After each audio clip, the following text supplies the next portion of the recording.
Good Monday afternoon, everybody. My name is Krista Holloman, a digital reporter here at News 10. We're going to take you to East Lansing, where Michigan State University head football coach Jonathan Smith is speaking with the media following the Spartans' loss to Boston College on Saturday, and the team preps to host Ohio State this Saturday. So let's listen in on what Coach has to say. Marched the thing all the way down, multiple third down conversions, fourth down conversion, and we can't finish in the end zone, and that really separated things. We kicked the field goal, which again, Kim had an awesome game. And then, we lost the last 4 minutes there by them executing and scoring and us not. But we did play for 4 quarters, and I think that just continues to be a resounding theme of this team, which we need to keep moving forward. You know, overall, defensively, there's a lot to like there, containing a good player in that quarterback. But obviously looking for one more stop. Offensively, we got two glaring things, right? Taking care of the ball, can't turn the thing over. And I do this red zone touchdown percentage is not where it needs to be, and so we've got to continue to make improve in that area. Special teams wise, mentioned Kim, but I will say that the protection, Eckley has a great hold on one of those field goal attempts. I think it was the last one, and he punted well. At the same time, we've got protection issue there on punt. The second one we got to clean that up. We got exposed there. Really fortunate he got the thing off, and obviously on the kick return, it's not just on K-Ron. Yeah, he's got to hold on to the ball, but we can't just give free access to getting hit on the 10-yard line, and so that's what we're looking at, and we'll be back to work and try to improve on some of that stuff. And we're going to need to do it because, good opponent coming in. Looking forward to a Saturday night against Ohio State and our place and whatnot. Got a bunch of respect for that program and those coaches and those players, and it'll be a real challenge that we're going to put a lot of work in this week to take on. So with that, questions. Jonathan, I know we mentioned or talked about your practice schedule being a Sunday team. I was just wondering what you saw from your guys yesterday, and over the course of time, has that ever been a benefit when coming off a loss to get right back out there? Because we got back so late, we got back, I think it was about 4 a.m. Truly when we got back. So we did not practice yesterday. We did kind of digest the film and met with the guys. Obviously, moods are down when you put a lot of work in and you're trying to win a game and come up short. I do think the mindset, though, is that every Sunday, win or lose, we're going to approach the thing, what did we learn? What do we got to get fixed? And there was plenty there. At the same time, we try to highlight what went well, because we had some guys progress, and we did a better job on the penalty side. Yeah, not just avoiding penalties, but being smart around the quarterback and the sideline. So that's how we approached it, and I think those guys were locked in, and now we're back to work on our next one. Kind of along those lines, so you have 3 straight night games in a row. I mean, have you tried to prepare for that in terms of shifting schedules at all with that, or? Not really. Our weekly approach, again, there is still school going on, so being able to change your schedule a bunch is not a reality if you want them going to class. So our weekly approach has been similar. When we play really late, like at 7, we get some things done on Saturday morning, walkthrough-wise, but that's really the only difference. I think we forget you got a 19-year-old quarterback sometimes.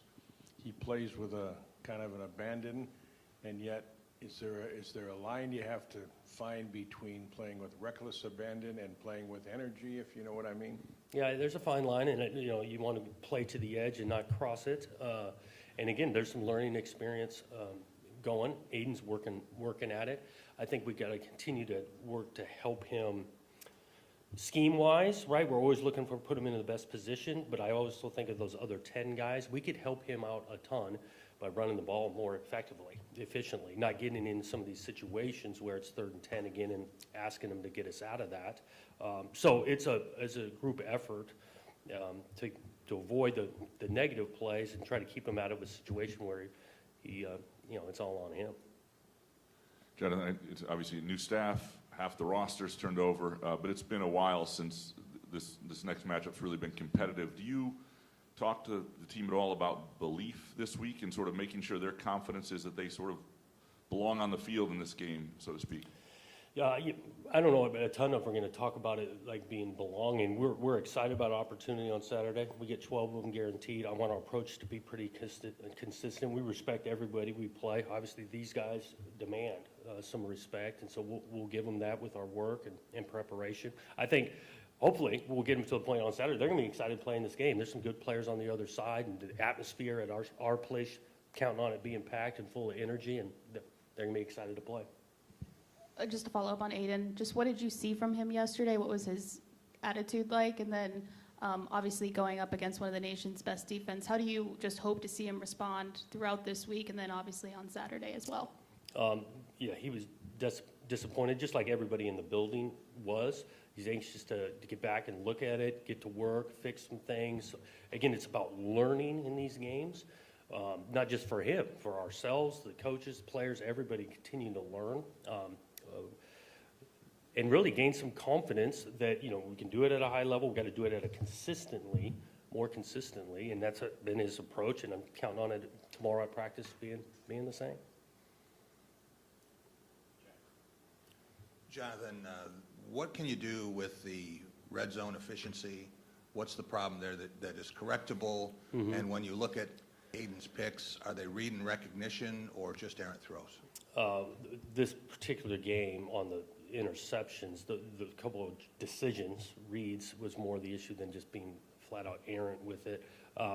Red zone issues are, again, you got to find ways to get in. I think you start a little bit with the run game, condense space, get down there. You got to make it physical. We haven't been able to get that going. I think a little bit sometimes we want to take a shot at it first. So there's a lot of ways to look at things, and we got to find the best to be able to score. So I'm not really answering your question, but I'm starting with the run game and then whether we take some shots at it. I'm not going to give our whole game plan away, but we haven't been effective really doing either one. Jonathan, having been in the league with Chip Kelly for a little bit there, I'm wondering when you look at their offense, do you see things you recognize? Is it different than what they used to do at UCLA? And just in general, what stands out about how they've been scoring a lot of points? You see some similarities that innovative. They can run the ball. They got some pace to them tempo-wise. The quarterback has answers, whether he, in the run game or the pass game, really, really effective and challenging to defend. You mentioned about being more effective and efficient in the run game. I guess when you see some of because it seems like the opponents have gotten a lot of backfield penetration on the handoff. Has there been any root cause of that? I mean, because it seems like it's coming from, sometimes it's in the middle, sometimes it's from the edge. Yeah, I don't know if there's one particular reason. I know we've had some missed assignments. So you cut a guy loose, he's going to be in the backfield. Then it goes to a fundamental, especially on the outside plays. Our first step's not good enough, so now we're getting exposed and guys getting penetration. We got to be able to mix and match inside to outside that. And it hadn't just been like one particular player because we could address just that. But we've got some things to clean up in regards to recognition, footwork. And it's on the edge of it, too. I'm not just talking to the 5-0 lineman. Hi, Jonathan. I dare wade into the world of social media. 3-1 now, potentially being 4-0. Spartan fan response, this panic or patience. How do you respond to that as far as where things should be? Well, there's definitely not panic, at least in our building, right? At the same time, there's a sense of urgency. We want to play, be playing our best football at the end. We got to keep on improving. We had opportunity to win a game, but we also had opportunity to be sitting here at 1-3, and so we've been able to finish on a field. Last game we didn't, but there's not panic, but there's definitely urgency in our building.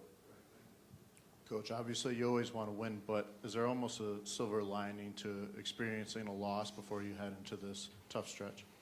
Yeah, so I want our approach if we win or lose the game to be similar. So again, we pride ourselves when we win games that we don't just gloss over flaws that we have. And so it's going to be the same mindset this week of we came up short, but we got a great opportunity coming in front of us and approaching it that we got to put in some work to get better. Jonathan, I was wondering about the offensive line. Obviously, you shook some things up last week. What you thought of that, and then where do you see it going this week and any other changes? Yeah, Brandon, kind of first time getting a bunch of snaps there inside.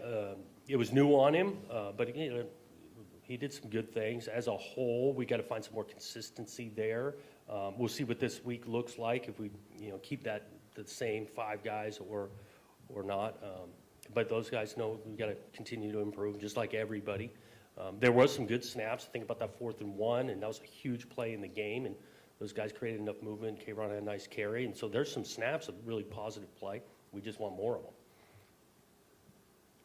John, I want to say you guys came out of camp pretty healthy. It seemed like, at least. So when you look at the number of injuries now, is that just pure bad luck? I mean, you've been doing this long enough. Does that make you want to look at anything in like strength or training or anything when you have the numbers? Just how do you sort of? We always look at that, and for sure, and it feels a little bit heavy this early part of the season where we're at. A lot of that has come from in the game type injuries, but we're always gonna look at it. And again, we're not alone. I got to think every program's dealing with some setbacks and that, but we're always looking at year in and year out. You haven't been here, but this rivalry's had some classic matchups from the 70s to the big upset in the late 90s when Ohio State was #1 to the D'Antonio years when they had some big victories. Just wondering if you have a feel for what this Ohio State game means here. Well, I know it means a ton. I just think about the recruiting side. We want to be in that state recruiting, and so playing the flagship program of the state, that means something. These guys, again, haven't been in the league, but this logo, this brand of football, it's a big time opponent. Along with that, when Mark was here, he always kind of used this game as a measuring stick for where his program was, and I think a lot of it had to do with having been there and won a national title there.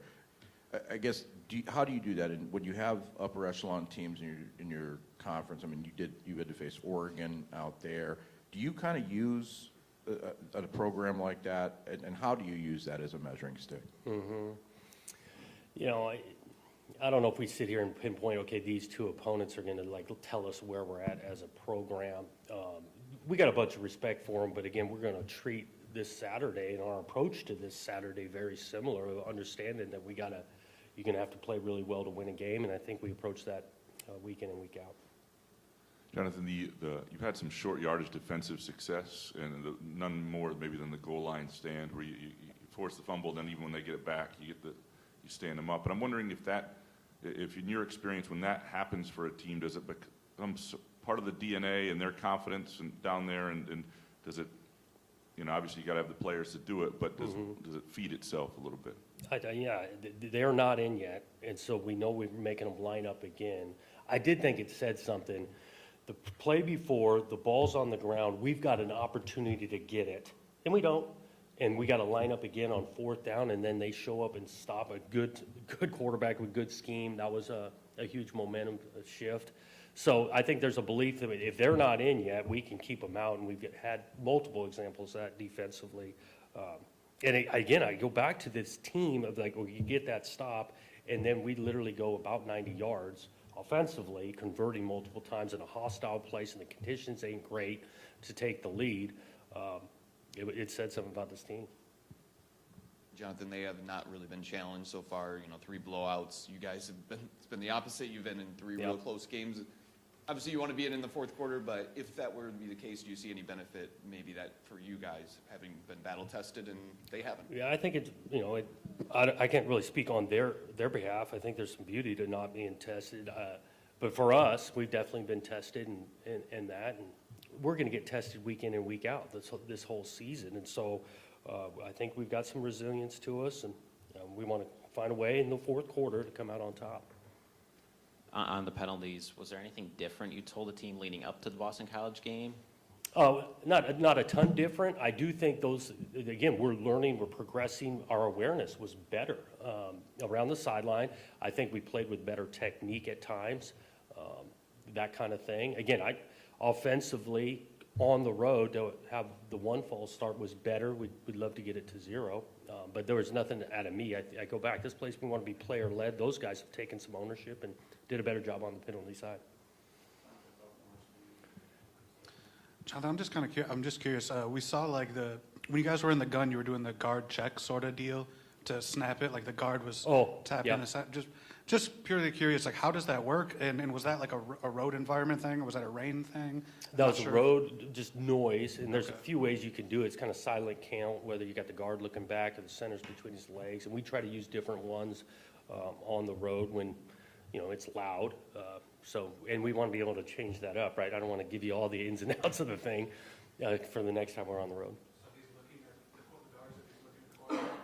That was a technique we used. Yeah, guard was looking back, waiting for, you know, when the quarterback's ready for it, and then communicates it to the center. Just easier for him in the center to look back, is that? A little bit, and your center makes calls, so for him to be able to keep his eyes down the field, there's some benefit because he's making calls. I'm wondering on the injury situation with the receivers. You mentioned about being late in the week with those guys last week. Do you anticipate it being an earlier idea and decision? Do you feel like you came out of that BC game? Right. I think it's going to be similar this week. We feel like they're going to practice a little bit more. We're hoping that more than they did last week, but it'll still probably get a final say on Thursday or Friday. Thanks, guys.